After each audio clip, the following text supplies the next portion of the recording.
Welcome back to another episode of GL Rustic Design. Today we're going to be building a rocking chair. I got the template from April Wilkerson. She's a very well-known woodworker. She has Instagram, Google. She has her own website. I bought the template from her website. You can go check it out if you want to get the exact curvature of the rocking chair. So here we're going to start with the actual rocking legs. You're going to have, I say you're almost trying to make a triangle if you cut off the top actual triangle part, which will be the armrest. But here I'm using a pocket holes to join to join these together. You'll have pretty much you'll end up making 4 of these. If you're in the template, you have 2 pieces that are, as far as the actual rocking legs go, you have 2 pieces that are solid, and the other 2 pieces, they have these slits cut in it. So the ones with the slits will be the inside of the chair. So like I said, you're going to end up making 4 of these, and then you'll combine 2 of them together. One that has the slits or grooves cut in it, and then the other one that does not. Those will be combined together, glued and screwed together, and that will be one side of the leg. The other ones. So here I used 1.5 inch pocket holes to hold the legs together. One of the sides you'll have to attach from the inside of the long pieces that attach to the rocking leg, and then the other side will attach from the top. So make sure that you drill the pocket holes. The ones that are, if you have the 4 longer pieces of the actual leg, you're going to have the ones with the slits. The top piece will come in from the inside of the longer pieces, and then the ones that are just without the slit will have a they will connect from the top. So you'll need pocket holes to in, as you can see on the right side of my table there. So what I'm doing now, I'm doing the one that will have these slits in the bottom of it. And here I actually noticed that 2 of my legs are longer. One of them's longer, so make sure that, like I was saying, the two longer pieces will be the ones with the slit, and then the one without the slit will be the actual outside of it whenever you stick it together. All this can kind of be confusing if you're doing it for the first time, so just make sure that you're taking your time, measuring. Measure twice, cut once is the old saying. And if you haven't already, please like and subscribe to my YouTube channel. We're slowly growing, putting out videos kind of as we go. So like I said, as you can see, the one I'm sticking on there, the slits that it fits in. And make sure that when you're cutting things out, when you're cutting out the template, that you cut it just a little bit over, maybe like a blade length over, just so that you don't have issues with like I did here with actual cutting into this. She actually cut these on a CNC machine, so everything fit perfectly for her. I used a handheld jigsaw to cut out all of the actual template. Like I said, so that's one that's done. That will be one of the insides, and then the next side that I will do will be this will be the outside. Like I said, so you have the pocket holes on top and bottom. Then you'll have the longer piece. Make sure that when you're putting this together, that it stays flat on the top, and that the legs are angled outwards, because that's it will connect to the base of the actual rocking leg. So also, since I use cedar, cedar can be brittle on the edges compared to pine. Really, any 1x piece of wood will crack easy on the edge. So make sure that you're being careful if you choose to use pocket holes. You could use glue, whichever one works just fine. They're all the same in the end. I used a face clamp to make sure that the pieces didn't get out of line whenever I put it all together, as you can see there. And then I'll take the longer solid piece, and like I said, make sure that really think about it whenever. Make sure the pocket holes are on the inside so that you can't see them from the outside. Try to make sure everything's lined up nice and neat, or else you'll have issues. And to make sure you're watching it whenever you do each side. Making sure that the left side is the left, and there's no screws that you can see, or the grooves are not cut on the wrong side. It could be very easily done the wrong way. Like I said here, I'd maybe 2 small marks, so that I knew exactly where these holes need to be drilled at, where these screws need to be put in at, and then after I put the screws in, I line everything back up, and then I'll add a little bit of wood glue to just help hold it together, because there's going to be the legs will have your body weight on them at all times. So just a little bit of glue here and there isn't going to hurt. And like I said, so these are this chair I made from cedar, just because I knew it would be on my front porch, and cedar holds up better to the weather than natural pine does. You could add a coat of polyurethane over it if you like. I chose not to. So here I am doing the other side just like I did the first side. Line it up so in the end product, everything is nice and lined up. And then I'll add just a little bit of wood glue. I don't want to do overkill here, just enough to get a good nice bond. And then I'll stick the outside piece on the inside piece. Line everything up, use a clamp, clamp that down, and then take 1 1/4 inch screws and go around and tack that down.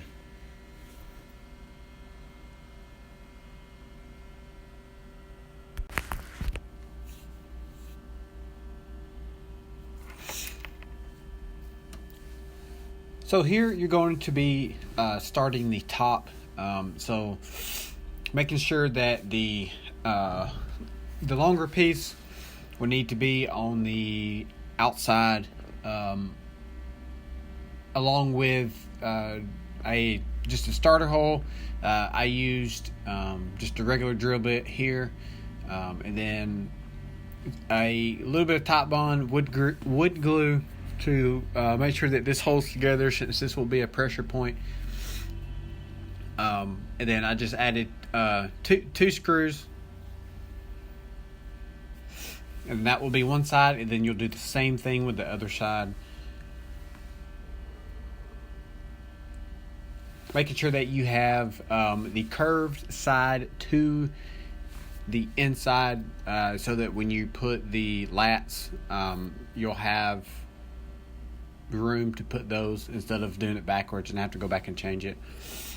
Here I'm using, like I said, just a starter bit, and then some same 1 inch and a quarter exterior screws to hold that together.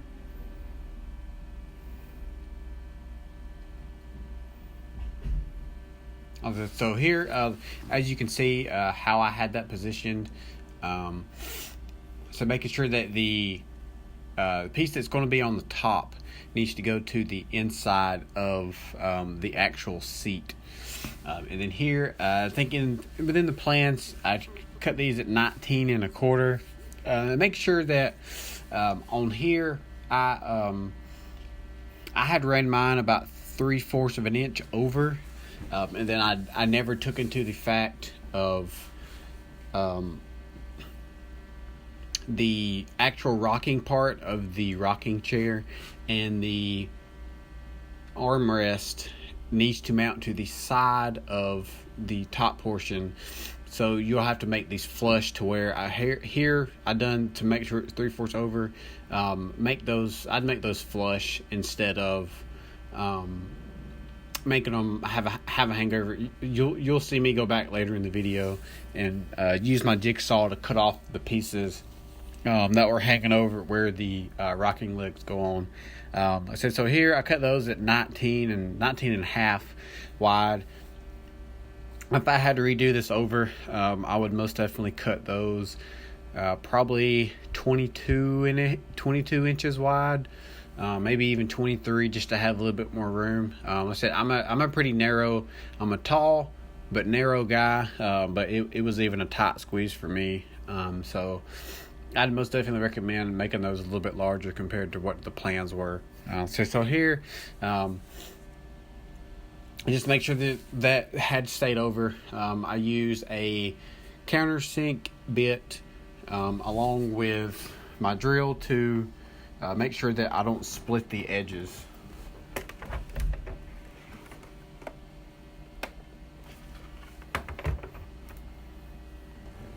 And so I started with the bottom, and then I added one to the top so that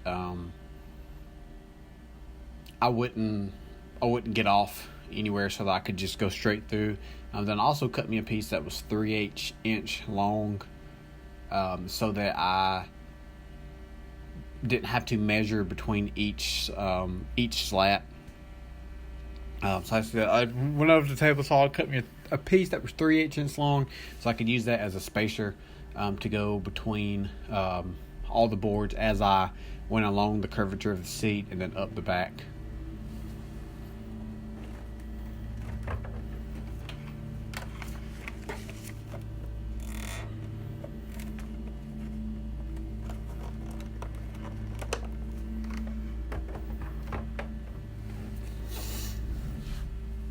And so this part right here is just rinse and repeat. I start from I do the bottom piece, top piece, and then just work my way all the way up. This was probably the most time-consuming part of the whole build.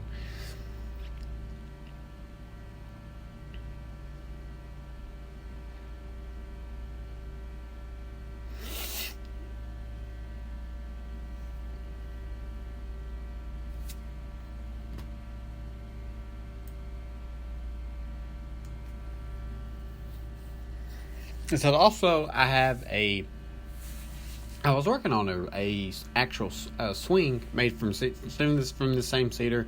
My next video will probably end up being how to make a swing. It's actually a lot more simple to make than the rocking chair, because you don't have to deal with the legs. Same concept as far as the bottom and the back goes. So really, you could take this template and kind of make your own swing. Really, the only excess part it has is the part on the front, and then the where the armrest is and the cup holders. But she also has that template on her website. Like I said, I ordered both of mine from her. I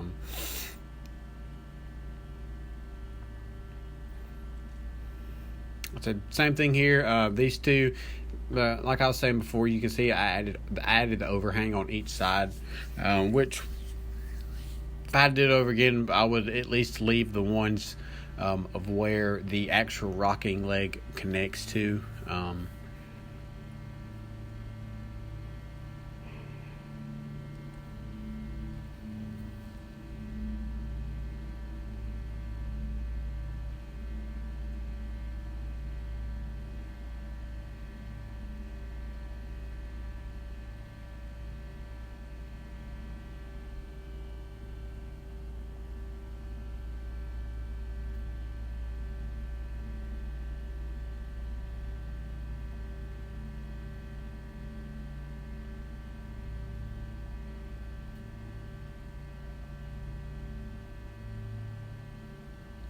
And if I hadn't already said it before, I'll say it again. Please, I have a Facebook page. It's called GL Rustic Design.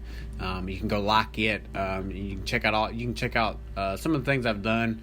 I do a lot more. I do usually between 5 to 6 projects a week for people who would like to purchase those. I take custom orders and so on. So. I also have Instagram, same thing, GL Rustic Design.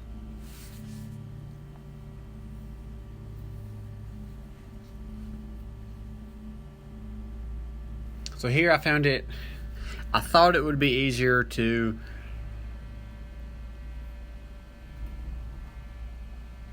take a square and line these up, and then just drill all of the countersink holes at the same time, just so I wasn't doing it, one at a time, two holes at a time.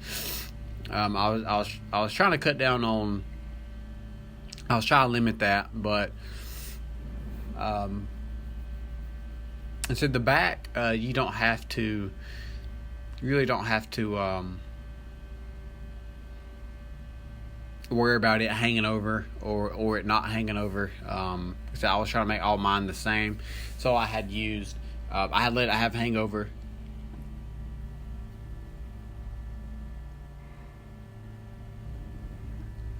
And all these slats are cut at 2 inches wide. I think in the plans it might say 1.5 inches wide, but really it's all proportion to how wide do you want it. The reason I done 2 inches is because, like I said previously, the 1x6s that I get, they're a true 6 inches wide, so they are they're 3/4 thick, 2 inches wide, or 6 inches wide, so I can get 3 strips and not have to waste any cedar. And here we're finally making it to the top.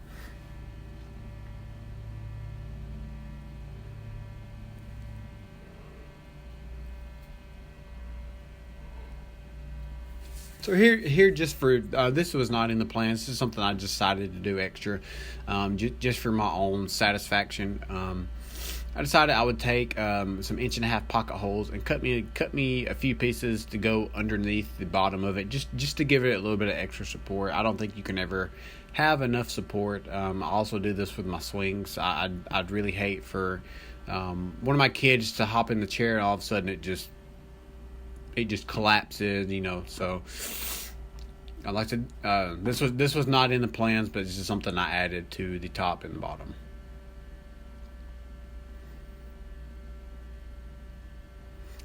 And also, like I said, I did not make these flush, so I had to line up where I was putting the actual rocking leg part of the chair, and then cut off the pieces that where that had to mount, because obviously you can't mount it with those pieces sticking out unless you added another 3/4 of a piece of cedar for that to mount to.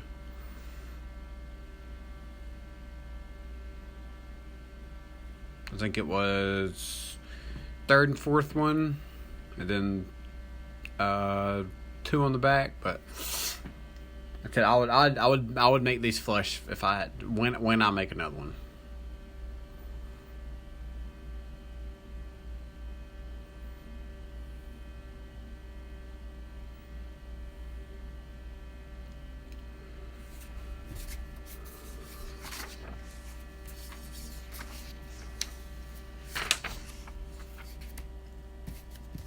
Like I said, so here we're going to be mounting the actual legs. You'll need to mark off, on the front side will be 10 inches from the top, and then the back side from the top down will be 11 3/8. And then on the actual chair part, from the front will be 3 3/4. So from the front you'll start right behind where you mounted that front slat. 3 3/4 to where you need to mount the actual rocking chair.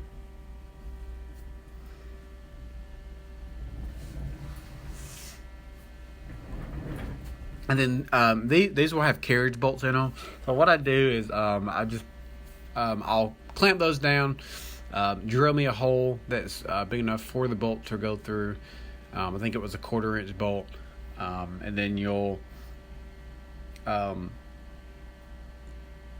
slide the bolt through, put a washer on the back of it, and then take a lock nut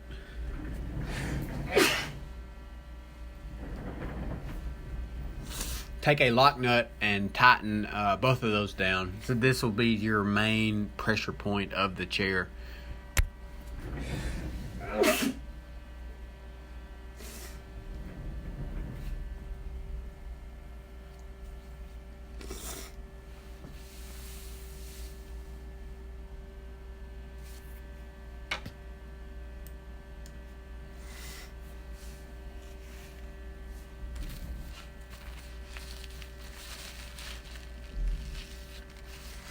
So this is the same thing with both sides. Make sure that when you're putting the chair, this goes back to the very beginning of the video where I talked about making sure that everything was lined up, and also that the outside didn't have any screw holes, which if you don't care about that, then that's fine. But I know I like to try to hide as many screw holes as I can as possible. So make sure that the rocking leg, the small portion is facing forward when you start mounting this, and then that the all of the 1 1/4 inch screws that you used are on the inside part of the leg. And so it's the same thing with the other side. And then when you start mounting the arms, you'll use that same drill bit. Drill your hole in the side of the arm. This is where the carriage bolt will slide from the arm, or where it mounts on the back of the rocking chair. You have to get it lined up where you want it. Make sure it's even. Make sure it's even with the back. And then I drilled me a countersink hole in each one of these. Used an 1.5 inch screw to hold those down, and then I took the drill and to further drill the hole in the back. I lined the other side up too, but to drill the hole in the back, I went ahead and drilled. You can tell I lose stuff all the time, but went ahead and drill the hole all the way through the chair. Then you'll slide the bolt in. Same thing, carriage bolt. Make sure you knock it in to where it holds itself, and you don't have to use a pair of needle nose pliers like I did on some of them. Knock that in, and then use a 1/4 inch washer, and then a 1/4 inch lock nut on the back of that. Tighten both of those sides down.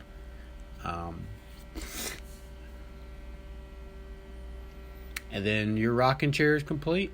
Thank y'all again for watching my videos, subscribing to them, liking them.